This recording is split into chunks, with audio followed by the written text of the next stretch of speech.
Hello, welcome to another World of Tanks video with me, Sir 10 Death. Today we're looking at the British Tier 9 heavy tank, the Conqueror. And this is not exactly a review as such, it's more just some examples of gameplay showing what this tank can do and can't do. Some people ask, what's the best Tier 9 heavy to play? Is it the E75? Is it the Conqueror? Is it the T10? And there's a lot of different options. While I'm talking about this tank, you can just see some footage playing in the background here, what this tank does particularly well. A couple of things about the Conqueror. Firstly, what's it all about? It's about two things.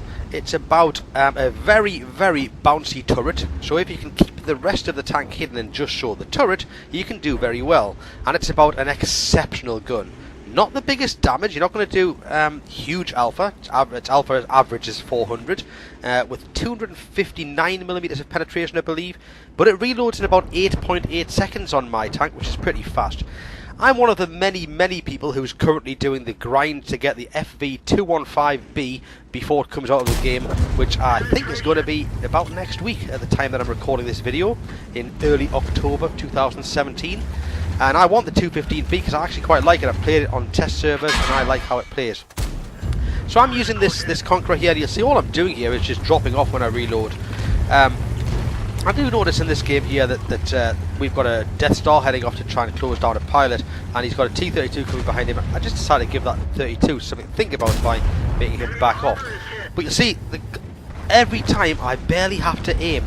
The gun is so good on this tank. It's synonymous of a lot of British tanks at the upper tiers, that they are not the biggest hitting, but they are just very, very good at snapshotting. You'll see once again here, I just can't quite get the shot away there. I can pop around the corner. Yes, I am aiming, but I'm not aiming for very long. I'm just going to turn there, pop, finish. And while this happens, you can see they're spotted up there on the hill in Object 268. He obviously knows he's been spotted because he's out of there. But you'll see something happen now which proves how good this reload is. In a moment you will see that just ahead of me I pop out to take another shot, and can't quite get the shot. I decided to shoot this Borsig on the hill over there. Letting the circle fully aim in for him now. Look what happens here. The T-49 comes out in front of me, and so does that pilot. They're both thinking we can get shots in. 49 misses, pilot sits there thinking he's still reloading. Yes, I was. What he doesn't realise is 8.8 seconds is not a lot of time, so he can't get in and out in time. I'm just cutting towards the end here now, where I'm going to support our 215B by just slamming some shots from the rear of the IS-7. You can see it's a very, very punchy gun. I didn't take a lot of damage in this game, but that wasn't because I was playing exceptionally well. It was just largely to do with the fact that we had a decent team, actually. You will see in the second part of this replay here, we are on El Halouf, and we've gone to what I like to call heavy corner up there in the A1B2 area, where all the heavies fight it out. There's already a scuffle going on, but I'm going to show you now how the turret can go to work, and the gun as well. They've got a Conqueror on the other side, and they've also got down here, I think it's a Lerva down there. I haven't been seen yet, and I have now, and you'll see the Conqueror tries to get a shot onto me. And I just look over this ridge, there you go, I bounce the Conqueror, and I've got time now to go over the top of here, right over, to get my gun down on these hull. And by the time I back off, the Lerva bounces as well. It was just dinged straight off the turret. The turret does actually have a weak spot, but it's quite hard to hit, particularly if you're moving around a little bit. I am aware that it's not perfect, although this has got not bad gun depression. It's not a perfect situation to do what I was just doing, so I'm trying to get a better angle here. What I really want to do is stop that Lerva and anybody else getting behind our tanks who are busy working their T95. And I guessed right, the Lerva's coming up here, and he hits me in the track, but he can't do anything else other than that.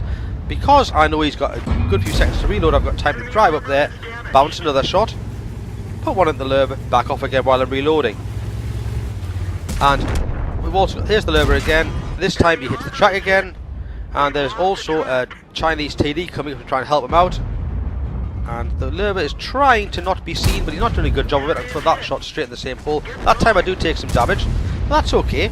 It's got a decent hit point pool. You can afford to take a few hits. It's not the best heavy in the game for actual brawling, and certainly I wouldn't recommend trading shots with people, but it's very good for popping out and taking shots. I put auto aim on here to try and just quickly pop out, take a shot at that TD and back off. I get hit by Ferdinand, who hasn't been seen yet, so I don't want to go around that corner anymore, because I know obviously there's somebody out there with a big gun and he's looking my way. The rest of our team have pushed on anyway. pretty much swamped that T95 now, although I do go around to try and help out a little bit. This will show now how accurate the gun is, because there's a lot going on here. There's a lot of tanks in front of me. I just get a little bit of an angle, zoom in, I can see T95's notoriously thick armour, but I can get a shot straight through his cupola there. There's that Chinese TD that I was having a bit of a brawl with earlier, and he's now in a one-on-one with a Japanese heavy here, and I've got time to finish him off. I've just cut towards the end now because they had a Jägeroo, a Jagdpanzer E100, parked up here at the back, who was kind of keeping our guys locked down because he was just pointing that way, so I decided to go on the low end of the rocks and rock up behind him and go, hello, goodbye. And then the game winds up pretty much soon after that when I go and close down the arty as well.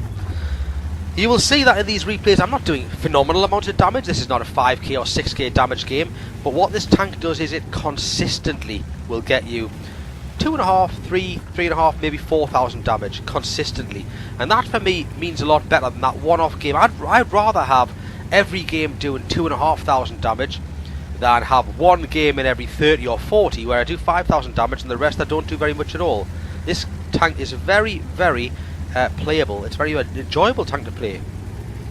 Some people are probably wondering now, am I actually saying this is the best tier 9 heavy in the game? No, I'm not saying it's the best. I'm also not saying it's the worst. I'm not going to really make a case for that. Some people would argue that the E75 is the most all-round one. But I don't know, the T10 is a good tank, the ST1 or STI, depending what you call it, is a good tank. The VK4502 Aus P Model B, whatever that long name is good in the sense of its armour. See more bouncing of shots here on the turret and just poking this corner, getting the gun down and putting shots in with a high degree of accuracy straight into where I want them to go. Another bounce there as well. Yeah, there's a lot of good tier 9 heavies. I would say it's most comparable to playing a bit like the M103, but I have to say I enjoyed this more than the M103. Now the reason might be because the M103 was a heavy that I played about 3 or 4 years ago, and at that time I wasn't a particularly experienced player, so I made a lot of errors. I know the maps better now, I know the tanks better now, I know what to do and what not to do better now. Although there's an example of what not to do, trying to shoot an Emil through the turret, it doesn't work. But yeah, it's certainly a very nice heavy tank to play, and the good news is this is already a nice heavy and it is getting buffed. The British heavy line are getting a buff in patch 9.20.1, which is due in the next week or two, and I believe it's getting a DPM boost and possibly maybe an armor boost as well. That's to bring it in line with the fact that the 215B is being replaced with the Super Conqueror, which essentially is this tank with a bit more spaced armor and a bit better gun handling. The gun already handles phenomenally well, but it's going to get even better apparently. So would I recommend getting this? Well, yeah, I would. I would say it's a good tank. It's a nice tank to play. Absolutely no idea how that shot didn't go into the lower part of the Emil there. Yeah, it's a nice one to play. The only problem with it is to get to the Conqueror means going through 2 or 3 tanks that maybe not so good. The Churchill at tier 5 is playable. It's okay. It's tier 5, so it's alright. You can get through that alright. What have we got after that? We've got the Black Prince. Are we there? The Black Prince is well, yeah, the Black Prince is okay. Sorry, no, we've got the Churchill 7 and the Black Prince. They're both meh tanks, if I'm honest. Not great, not awful. They're okay. And what have we got after that? We've got the Carnarvon. The Carnarvon's okay, but it plays more like a big medium, to be honest, before you get to this.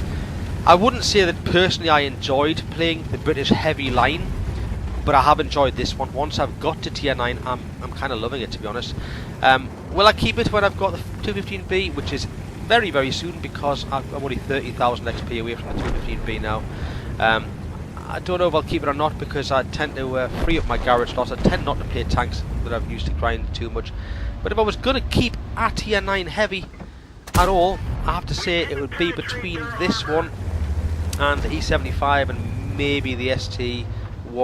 ST1's a nice balanced tank as well, but the gun's a bit more of a pain to make it work.